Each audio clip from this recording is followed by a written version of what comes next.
¿Cómo amanece Panamá después de tanta lluvia? Yo creo que por ahí debemos comenzar la conversa. Don Omar Smith, buen día, bienvenido. Buenos días, gracias por la oportunidad los dos. Creo que es importante indicar de que hoy amanecemos mucho mejor. Hoy ya tenemos 2 días de sol, por lo menos en Ciudad Capital. Yo estaba metido en Veraguas, en las provincias, así que allá no veíamos sol, básicamente. Era situación que amanecía nublado y continuaba así, precipitaciones, etcétera. Todavía hace 2 días, y me pasa lo que ustedes mencionaban ahorita backstage, de que a uno se le olvida que hoy es jueves, sino que uno está pensando que, bueno, hoy todavía sigue siendo sábado porque ese fue el día que agarraste, digamos así, la novedad. Y simplemente te dedicas a tratar de trabajar todos los días en términos de poder mitigar. Entonces, el día de hoy sí ya hay una super mejora en cuanto a lo que es el clima, condiciones locales. Sí, seguimos teniendo, por toda la precipitación que se dio, los deslizamientos se siguen registrando sur de Veraguas. Claro. Se sigue registrando, ahora Tierras Altas está tomando, hay algunos reportes de deslizamientos norte de Veraguas, Santa Fe específicamente. Entonces, aún así, eso es lo esperado. Estaba escuchando y viendo el reporte en la mañana, nos reunimos a las 5 de la mañana antes o sea, a nivel nacional para ver cómo está el balance y de 45 que teníamos solamente en área de Veraguas deslizamiento, subimos a 90, así que doblamos la cantidad. No es que sean de consideración, no es que sean graves, producto básicamente de las condiciones de clima, lluvia, que se registraron por fácilmente más de 72 horas. La otra parte, en cuanto a lo que es la siniestralidad, mortalidad, se mantiene en el mismo dato. Estamos hablando de 5 personas aproximadamente, y de esas 5 personas, 4 fueron en cuerpo de agua, río. 2 fueron en la comarca y los demás están distribuidos entre lo que es Bocas del Toro. Veraguas fue por soterramiento, así que nos mantenemos en ese margen. La provincia para mí que sigue siendo más afectada sigue siendo Veraguas en estos términos, y Darién posiblemente a posterior. Así que nos mantenemos en ese proceso de validación y de verificación. Ahora, tomando como referencia lo que acaba de decir de los derrumbes o deslaves, Sí. Después de tanta lluvia como esta, hay una recomendación que darle a las personas que viven en áreas, hombre, propensas a que sucedan estos fenómenos, ¿no? Mira, es increíble. O sea, uno empieza a comparar, ¿no? Sí. Entonces me encontré con el norte de Coclé, con que hay personas que literal, yo vivo a menos de 5 metros del río, quebrada. Ajá. Claro, una quebrada en aquellos lugares donde uno dice, bueno, eso no va a pasar nada. Y pues sí pasa y se ve reflejado. Entonces lo mismo estamos viendo acá, en el sur de Veraguas. Hay mucha población que naturalmente, digamos así, han vivido por más de N cantidad de años en lugares que son propensos a inundaciones. Y que la recurrencia precisamente puede ser eso, de 20 años, de 30 años o hasta de 50 años. Es decir, que posiblemente esta generación no la vivió, pero cuando usted habla con el abuelo dice, sí pasó, y te hace referencia al año. Entonces, mensaje para nosotros como ahora SINAPRO, que es, tenemos que retomar, y lo que estamos haciendo, ¿qué cosa es? Montar paquetes de organización comunitaria. Claro. De manera de que toda la estructura de respuesta a emergencia, de preparativos inclusive, esté en el terreno. O sea, es mentira que SINAPROC va a ser omnipresente, o cualquier institución va a ser omnipresente, sino de qué manera que la misma comunidad, que es la que siempre te ayuda, se ayuden entre ellos mismos, pero tengan mejores herramientas. Estamos hablando de principalmente capacitación. Ajá. Para poder entonces identificar los riesgos. A propósito de la capacitación, de la preparación, de la educación, le hablaba de estas áreas que son propensas a derrumbes, porque usted tiene que saber dónde vive. Sí. Es decir, si usted vive en un área donde la tierra es inestable, usted lo sabe, esa tierra que le dicen, esa tierra roja, que es inestable. Arcillosa. Hombre, no se asome al barranco, porque la tierra puede ceder en ese momento con el peso de su cuerpo.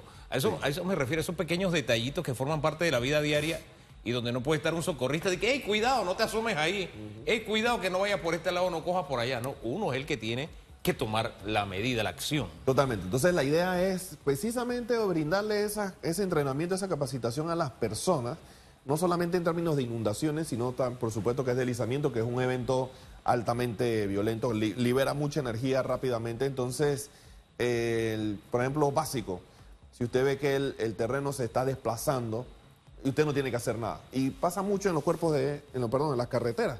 Las carreteras básicamente son como el corte de un cerro. Entonces empieza el cerro a llorar o a drenar, pero no es suficiente, se satura y se desliza. ¿Qué tan lejos estamos de compararnos con otros países cuando las autoridades advierten semanas antes que tal día inicia el paso de una onda tropical, se esperan fuertes lluvias en tal área donde siempre se registran inundaciones y lo que hacen esos ciudadanos es que se desplazan a las afueras a buscar familiares y salir de esos hogares con anticipación para evitar tragedia? ¿Qué tan lejos estamos de atender este tipo de recomendaciones? Por ejemplo, el caso de Pacora, Las Garzas, cada vez que pasa una onda tropical se registra lo mismo de todos los años. Inundaciones, afectaciones, pese a que las autoridades lo advierten y emiten las recomendaciones y los medios de comunicación nos ofrecemos para que ese mensaje llegue a los hogares de los panameños. Yo tengo que decir que es tal vez un tema de desatención por lo cotidiano. Nosotros teníamos que estar aquí hoy para poder transmitir el mensaje. Nosotros tres, no solamente en suscritos. ¿Qué me impide a mí, entendiendo que hay una alerta roja, tomar una acción? Entonces yo privo y digo, no va a pasar nada. Voy a atender mi trabajo, voy a atender mi terreno, voy a atender el agro. Entonces privo lo cotidiano por encima del mensaje de seguridad. No es un fenómeno Panamá, eso es una cosa que la estudiamos hace ya unos años atrás cuando hicieron la misma pregunta. Es un fenómeno mundial. Es decir, se prepara el que está ya sensibilizado por el evento. El niño que hoy es adulto, que murió el hermano ahogado, esa persona está altamente sensibilizado. Los niños que ahora son adultos y que vivían en un área inundable, que se inundaron. Pero lo más interesante es que no escarmentamos por cabeza ajena, sino tienes que padecerlo tú. Entonces el chip de nosotros es ir 1, 2, 3 y aprovechar esto que sucedió para precisamente ingresar a esa comunidad y no perder lo que es la memoria. ¿Qué sucedió? Sí, no. Disculpe que lo interrumpa ahí, porque disculpe, es que esto de verdad cuando lo digo me resulta incómodo porque también es de Chiriquí. Pasó en Chiriquí, está pasando en Chiriquí. Ajá. Hay gente que ha vivido tragedias y no se sensibiliza. Y siguen ahí, correcto. Le voy a decir, el caso de Bambito. O sea, cuando usted pasa por Bambito y las áreas que se inundaron con ETA y OTA, que se dijo, aquí nadie puede construir, jamás, se volvió a levantar la iglesia, se volvieron a levantar las casas y la gente está viviendo allí en esa área que es propensa a inundación. O sea, que no es que todo el que le pasa una tragedia se sensibiliza y esa área es recurrente de inundaciones y con esas últimas fue el desastre no visto. Pero la gente volvió. Cierto. Y las autoridades, con el silencio es como si aplaudieran. Usted me disculpa. No, eso tienes toda razón y la evidencia es irrefutable. Ahí están, así que sí, es cierto que no es que el 100% de los casos, siempre hay una argumentación de la parte social en cuanto a lo que son los recursos, no tengo a dónde, no tengo cómo, y pues toca el poder intervenir para poder disminuir lo más posible lo que son las situaciones de mortalidad en esos lugares. Habiendo dicho eso, creo que es relevante indicar de que sí, la idea va a ser y es tratar de atender a nivel de la misma comunidad, por supuesto, con gobiernos locales, lo que es los paquetes en cuanto a lo que es trabajo en el terreno. Nos quedó muy claro, por ejemplo, todo lo que es específicamente Los Santos, Herrera, Veraguas, Chiriquí. No tengo que estar allá para saber que están altamente organizados en cuanto al proceso y lo está demostrando ahorita cómo se está, digamos así, ejecutando las acciones tanto de preparativo y respuesta y ahorita asistencia humanitaria. Entonces, sí, nos mantenemos en ese proceso. Lo más probable y el pronóstico, regresando un poco a eso, es que mejora estos días, pero muy posiblemente vamos a tener una inestabilidad, tal vez hasta el próximo 11. ¿Qué debe hacer la población cuando el SINAPROC advierta a través de sus canales de comunicación que existe una alerta roja en el país o en un área específica del país? El caso de Chiriquí. Alerta roja en Chiriquí, pero paralelamente se suspenden los desfiles y algunos grupos estaban en contra de esta medida de las autoridades que habían advertido sobre el paso de la tormenta Rafael y decían que, bueno, esa medida violaba los derechos constitucionales de los ciudadanos y que no debía ser atendida porque la carretera estaba seca. Un colega suyo, Un abogado sustentaba la decisión porque la carretera en David Chiriquí estaba seca y como estaba seca, la alerta roja que había advertido y que había emitido el SINAPROC no debió existir en Chiriquí. Claro, yo creo que al final es poder entender que todas las alertas están basadas en avisos de vigilancia que es emitidos por el INPA, el elemento científico. Habiendo dicho eso, si el razonamiento es que la carretera está seca, yo le puedo decir, bueno, es un razonamiento muy puntual de un X área. Pero si tu carretera está seca, porque es asfalto, el cerro que tienes al lado no está seco. Eso me queda muy claro. Entonces, bueno, es altamente debatible y totalmente, digamos así, ese criterio yo se lo gano, básicamente. Entonces, pongámoslo diferente. No se emitió la alerta, ni la verde, ni la amarilla, ni la roja. Entonces, y sucede el evento adverso, que ya pasó, y se da la pérdida de las vidas. Hoy esa misma persona estuviese diciendo, ustedes no emitieron, ustedes, que es el caso que no está, lamentablemente, y tengo mis aprehensiones con Valencia. Porque Valencia, lo que hemos estado allá, sabemos que, a ver, yo hice obras de mitigación por unas inundaciones que se dieron en el 57. Muy interesante que el efecto meteorológico no afectó esa zona, sino la zona que fue, digamos, intervenida. Entonces ahí hay, digamos, eventos que se pueden dar. Entonces sí, vamos a escuchar voces disidentes. Eso no va a dejar de ser, y más ahora con redes sociales. Entonces lo importante es que nos mantengamos atentos a lo que emite la autoridad. Específicamente, SINAPROC, Ministerio de Gobierno, que para mí ha sido uno de los grandes líderes en esta emergencia, por supuesto, el señor presidente de la República, pero ya esa es otra cosa. Tú ves una maquinaria, digamos así, volcada precisamente a trabajar en el terreno. Y la idea de nuevo es poder mitigar esos efectos. No hemos terminado, la temporada lluviosa en Panamá continúa, posiblemente, y la temporada de huracanes continúa hasta el 30 de noviembre. Y eso es una cosa que advertíamos en los centros de operaciones, porque de repente se sentía ese espíritu como que salimos, yo digo, por ahora. No nos contagiemos ese espíritu de triunfo porque bajamos la guardia. Tenemos que estar pendientes a lo que viene.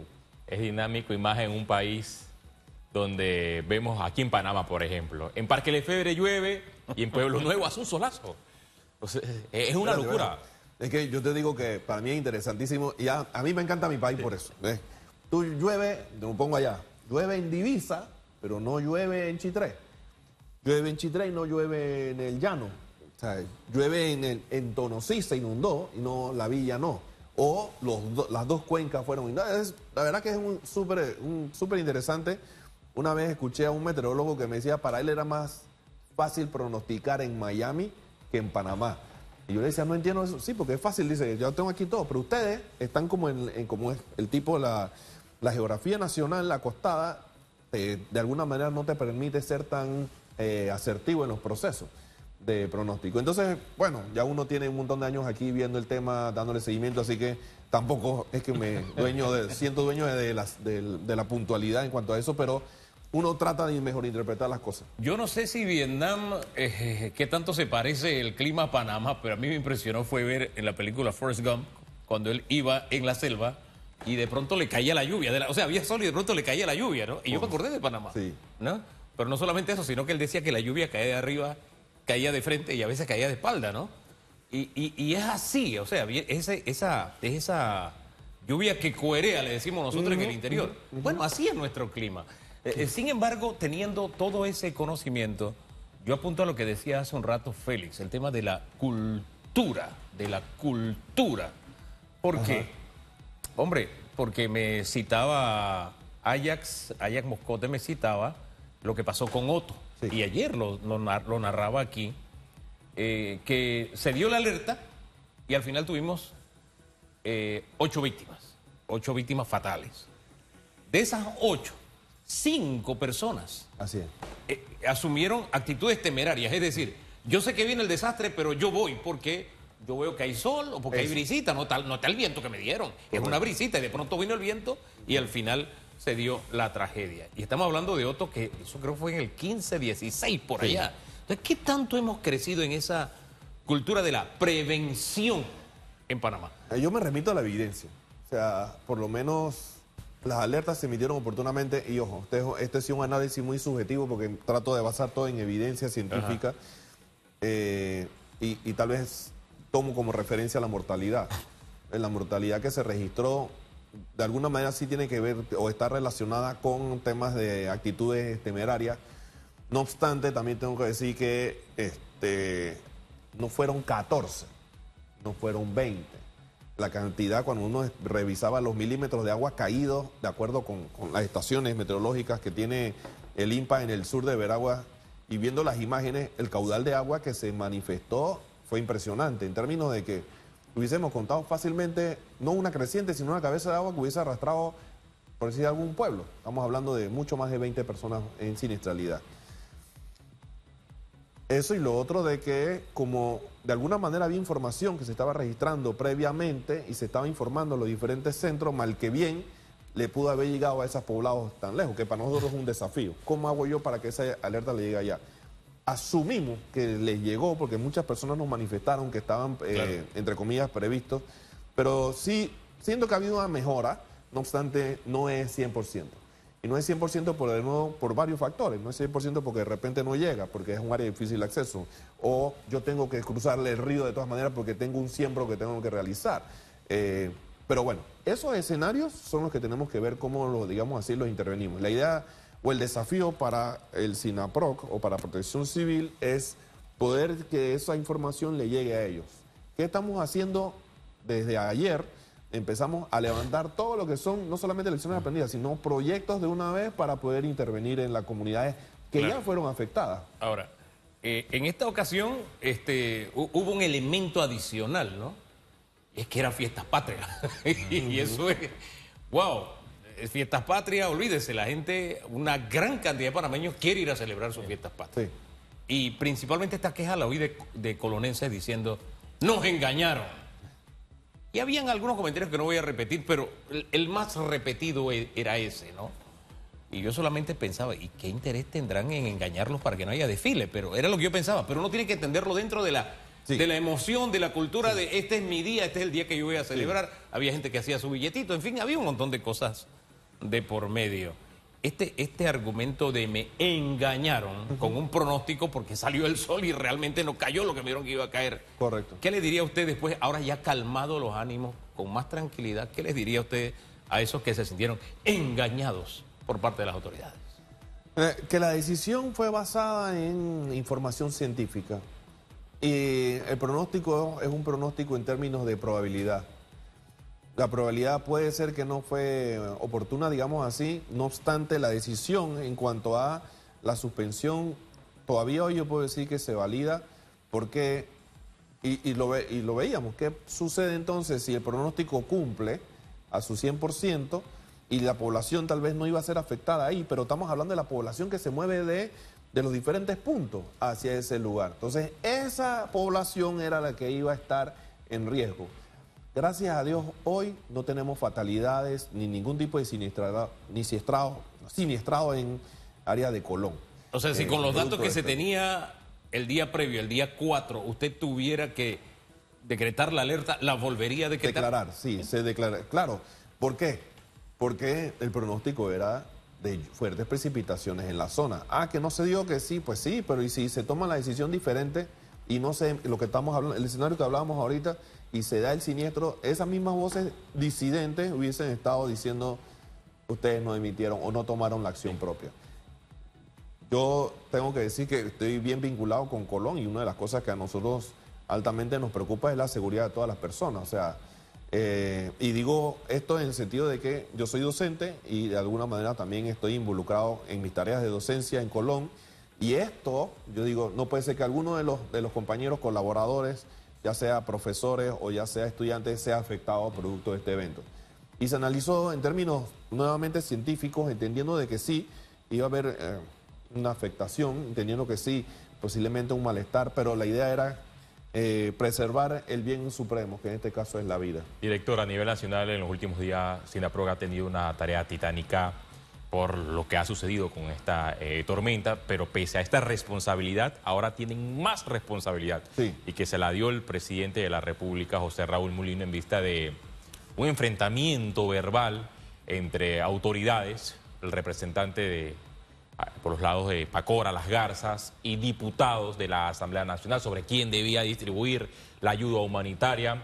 El presidente dice que la competencia para distribuir esta ayuda es del SINAPROC y no de ningún político. ¿Qué trabajo se está haciendo hasta el momento? Nosotros ya desde el día 1 se estableció, digamos así, el flujo logístico y tengo que decir que aquí está apoyándonos, no es un trabajo de protección civil, por supuesto estamos en el proceso de liderazgo, no obstante sí lo hacemos en equipo, o sea, está la sección de metas presidenciales, están los vehículos del Senafrón, del Senado, o sea, toda una cadena logística. Entonces sí, se habilitan centros de acopio, estos centros de acopio remiten a donde se necesite, centros de acopio, entonces centros de recepción en Chitré, en Herrera, perdón, en Chitré, en Los Santos o inclusive en Chiriquí, y de ahí entonces se va distribuyendo a donde se van requiriendo esas necesidades. Se ven qué cosas, se ven los flujos de transportación, distribución y a quién le estamos entregando, siempre basado en la evaluación de daños y análisis de necesidades que por supuesto realiza el SINAPROC.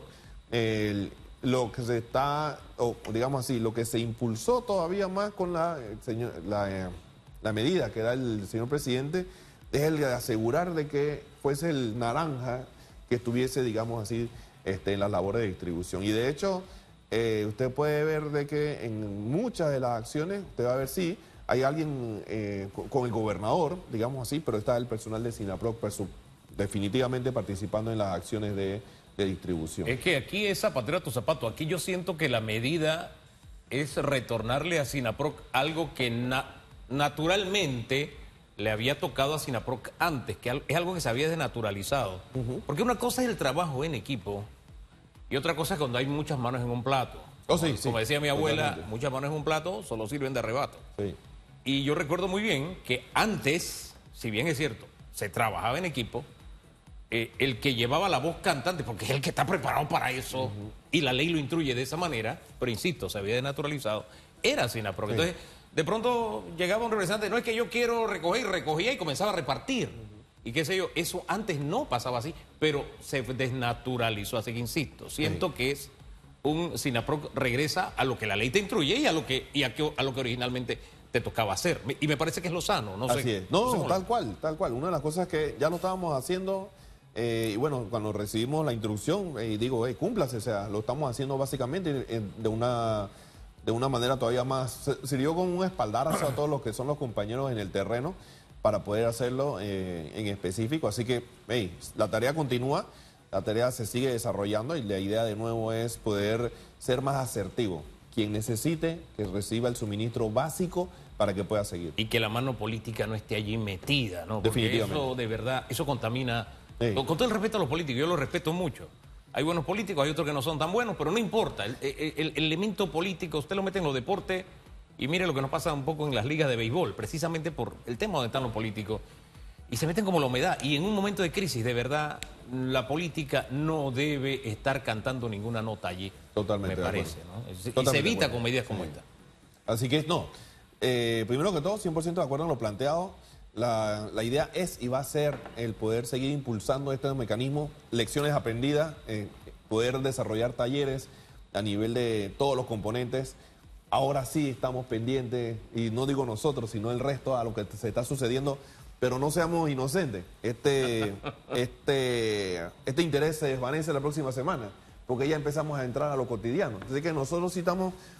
Aunque las personas dicen que ya terminó la emergencia, realmente para nosotros continúa. ¿Por qué? Porque seguimos haciendo asistencia humanitaria y seguimos también trabajando en lo que son tareas de proyectos para poder generar fortalecimiento. Y ahí yo quiero destacar la figura del voluntario, sí. que yo siento que esa gente está hecha de otro material. Y cuando digo voluntario no me refiero solamente a la gente de SINAPROC, ahí está Cruz Roja. Todos. Miembro de la policía, mire el caso del papá de nuestra colega, que esa gente tiene otro ADN, mientras se da una... Piensa en esto, se da una tragedia, se cae un edificio, lo que sea, y todo el mundo sale huyendo. Sí. Pero el socorrista, el voluntario, va en dirección contraria. Él va al desastre, había que ayuda. Y no es todo el mundo el que tiene ese ADN, y yo quisiera destacar ese aspecto, porque muchos lo hacen simplemente de manera voluntaria. Hay gente que está en sus horas de descanso, está libre, y no le importa, él va. Así como el periodista cuando ve un hecho, dice, esto yo lo tengo que reportar, es nuestro ADN. Ajá. Así se da ese ADN especial que tiene el socorrista, el voluntario. Mira, Hugo, ese fenómeno es bien raro. Nosotros, yo soy voluntario toda la vida de niño no, desde que cumplí los 17 años, empecé siendo voluntario en Costa Rica con la Cruz Roja costarricense. Y tú abandonas no solamente tu familia, sino que abandonas lo cotidiano para poder atender la emergencia. Se dio una situación y tú te bajas del vehículo a atenderla. Ese es el voluntario. Desinteresadamente está participando. Entonces, sí, regresando. Esos más de 3.000 compañeros voluntarios que estuvieron trabajando, y no hablo por protección civil solamente, tengo que hacerlo colegiado, bomberos, personal de la policía que estaba fuera de servicio trabajando. Lo mismo Senafrón, lo mismo el Senan. Y hablo entonces de la misma comunidad, los buenos samaritanos que fueron los que rescataron y que de repente hoy no han sido reconocidos, en términos de que no sabemos quiénes son porque la acción se dio tan puntual. Entonces, el mensaje es, primero que todo, el espaldarazo, gracias por lo que se hizo, pero también no lo dejemos ahí. Sigamos adelante, tratamos de buscar más conocimientos para poder hacerlo mejor y poder seguir salvando vidas.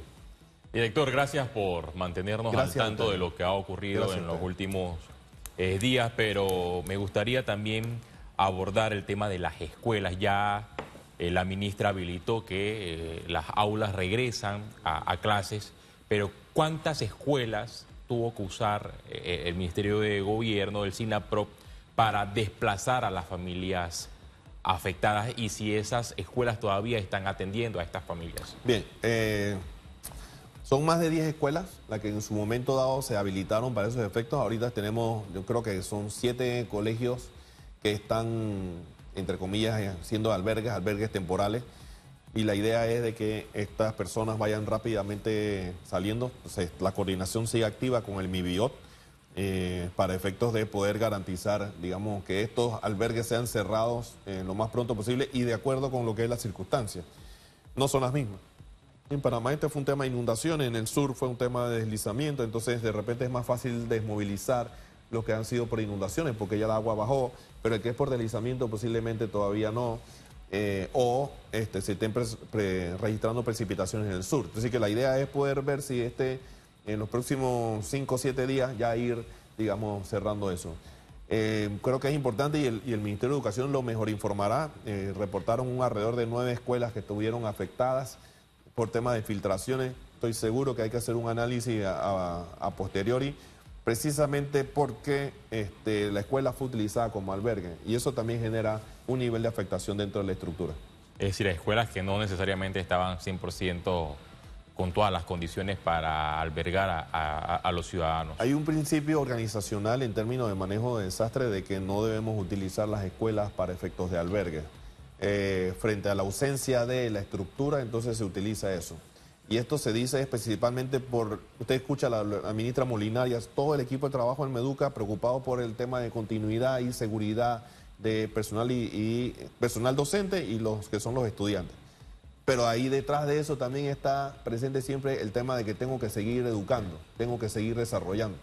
Y por supuesto que eso lo entendemos. Entonces, si usted agarra y esa estructura la convierte en un albergue definitivo, perdimos la escuela y no es la idea. Si ya tenemos identificadas las áreas que más son afectadas por los eventos climáticos, sería bueno que el gobierno identifique estas áreas y a través de montos de inversión construya albergues donde se lleven a las personas afectadas.